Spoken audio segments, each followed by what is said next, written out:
ഇപ്പോൾ 2019 പുൽവാമ സ്ഫോടനം തന്നെ നോക്കിയത്.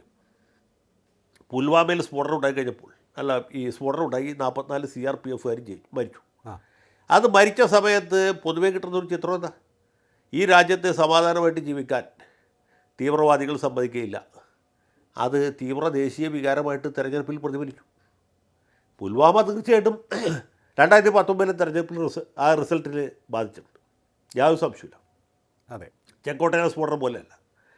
അപ്പോൾ ഓപ്പറേഷൻ സിന്ദൂറും ഒരു പരിധി വരെ ബീഹാറിലടക്കം സ്വാധീനിച്ചിട്ടുണ്ട്. ഈ വരാൻ പോകുന്ന കേരളത്തിലടക്കം ഒരു പഞ്ചായത്ത് തെരഞ്ഞെടുപ്പിൽ പോലും ഒരു പക്ഷേ ബാധിച്ചേക്കാം, സ്വാധീനം ചെലുത്തിയേക്കാം, പല ഘടകങ്ങളിൽ ഒരു ഘടകമായിട്ട്. പക്ഷേ ഇതൊക്കെ തെരഞ്ഞെടുപ്പിനെ ബാധിക്കുന്ന കാര്യങ്ങളിൽ ഇപ്പോൾ ഇന്ദിരാഗാന്ധിയെ വെടിവെച്ചുകൊണ്ടവരെ കോൺഗ്രസ് പാർട്ടി വളരെ ഡിഫൻസിലാണ് നിന്നിരുന്നത്. 1984 അവരുടെ മൊത്തം പ്രതാപം പോയി, ഗിൽട്ട് മങ്ങി, രാജ്യത്തെ എല്ലായിടത്തും അരാജകത്വം അരക്ഷിതത്വം പടർന്നു പിടിക്കുന്ന സമയത്താണ് ഈ സിഖ് തീവ്രവാദികൾ ഇന്ദിരാഗാന്ധിയെ വെടിവെച്ചു കൊടുത്തത്.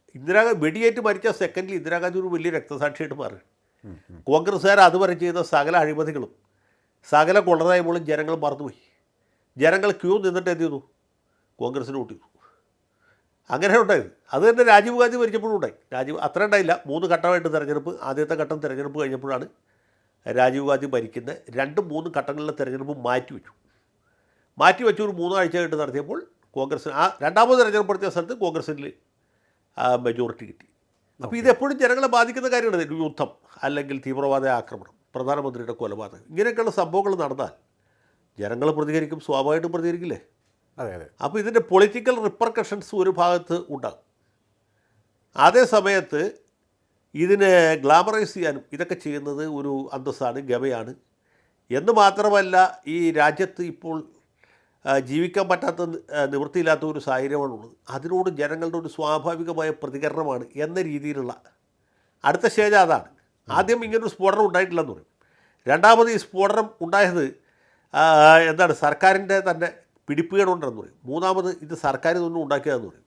നാലാമത് പ്രതികളെയൊക്കെ അറസ്റ്റ് ചെയ്ത് കഴിയുമ്പോൾ ഈ പ്രതികൾ നിരപരാധികളാണ്, സത്യത്തിൽ ഇവരല്ല വേറെ ആൾക്കാരാണെന്ന് പറയും. ഇനി അവർ തന്നെയാണെന്ന് പറഞ്ഞാലും ഇപ്പോൾ എന്ത് ചെയ്യും? ഇങ്ങനെ ബോംബ് പൊട്ടിക്കല്ലാതെ രാജ്യത്ത് ജീവിക്കാൻ ഒരു മാർഗം ഉണ്ടാകുന്നില്ല. അതുകൊണ്ട് പാവങ്ങൾ ഒരു സ്വാഭാവിക പ്രതികരണം എന്ന രീതിയിൽ വെറുതെ കുറച്ച് ബോംബുണ്ടാക്കി. ഈ മെഡിസിൻ പഠിക്കുന്ന ആളുകളാണ്, എഞ്ചിനീയറിംഗ് വിദ്യാർത്ഥികളാണ് ചെയ്തപ്പോൾ മനസ്സിലാക്കുക, അവരുടെ പാഠ്യപദ്ധതിയുടെ ഭാഗമായിട്ട് ബോംബ് നിർമ്മിച്ചാണ് എന്ന് പറയും. മെഡിക്കൽ കോളേജിൽ പഠിക്കുന്ന ആളുകളില്ലേ, അവർ ഏത് സാഹചര്യത്തിലും ജനങ്ങളുടെ ജീവൻ ഉറപ്പുവരുത്താൻ അല്ലേ, മരണത്തിൽ നിന്ന് രക്ഷിക്കാൻ ബാധ്യസ്ഥരായ ആളുകളാണ് ഡോക്ടർമാർ. മെഡിക്കൽ കോളേജിലെ പ്രൊഫസർമാരും ഔസർജന്മാരും അവിടുത്തെ വിദ്യാർത്ഥികളും എല്ലാവരും എന്താ പഠിക്കുന്നത്? അവർ അനാട്ടമി ഫിസിയോളജി അല്ല പഠിക്കുന്നത്, അവർ ന്യൂറോളജിയും അല്ലെങ്കിൽ പാത്തോളജിയും അല്ല പഠിക്കുന്നത്, അവർ പഠിക്കുന്നത് ബോംബ് നിർമ്മാണമാണ്. അപ്പോൾ ബോംബ് നിർമ്മാണം സിലബസിൽ കൊണ്ടുവന്ന യൂണിവേഴ്സിറ്റി ഒന്ന് ആലോചിച്ച് നോക്കൂ, അതെവിടെയാണ്? ഡൽഹിയുടെ തൊട്ടടുത്ത് ഫരീദാബാദിലാണ്. അതെ, ഡൽഹിയിൽ നിന്ന് വിളിച്ചാൽ കേൾക്കാനുള്ള ദൂരമുള്ളൂ, തിരുവനന്തപുരത്ത് പാറശാലക്കുള്ള ദൂരമില്ല, മനസ്സിലായില്ലേ? അത്ര അടുത്താണ്. അപ്പോൾ ഇതുപോലെയൊക്കെയുള്ള യൂണിവേഴ്സിറ്റികൾ പൂട്ടണ്ടേ? അതിൻ്റെ ചാൻസലറെ എന്താ ചെയ്യേണ്ടത്? നമ്മുടെ നാട്ടുമ്പുറത്തേക്കാണെങ്കിൽ കവളമ്പട്ടിൽ വെട്ടി അടിക്കണം അല്ലേ? അതിന് പകരം ഇവരെയൊക്കെ ന്യായീകരിക്കുന്നു. വേറൊരു സ്റ്റോറി നിങ്ങൾ കണ്ടോന്ന് എനിക്കറിയില്ല.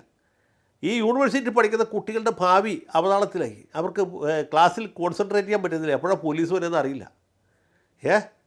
പോലീസ് ഭീഷണി കാരണം കുട്ടികൾക്ക് രാത്രി ഉറക്കമില്ല, കുട്ടികൾക്ക് പഠിക്കാൻ പറ്റുന്നില്ല, പല കുട്ടികളുടെയും പ്രോഗ്രസ് കാർഡ് മോശമായി. ഇങ്ങനെയൊക്കെയാണ് വാർത്ത കൊടുക്കുന്നത്. എന്തുകൊണ്ടാണ് തിരുവനന്തപുരം മെഡിക്കൽ കോളേജിലോ അല്ലെങ്കിൽ ആലപ്പുഴ മെഡിക്കൽ കോളേജിലോ കോട്ടയം മെഡിക്കൽ കോളേജിലോ പോലീസ് വരാത്തത്? അവിടെ തീവ്രവാദം ഇല്ലാത്തതുകൊണ്ടാണ്. മനസ്സിലായോ?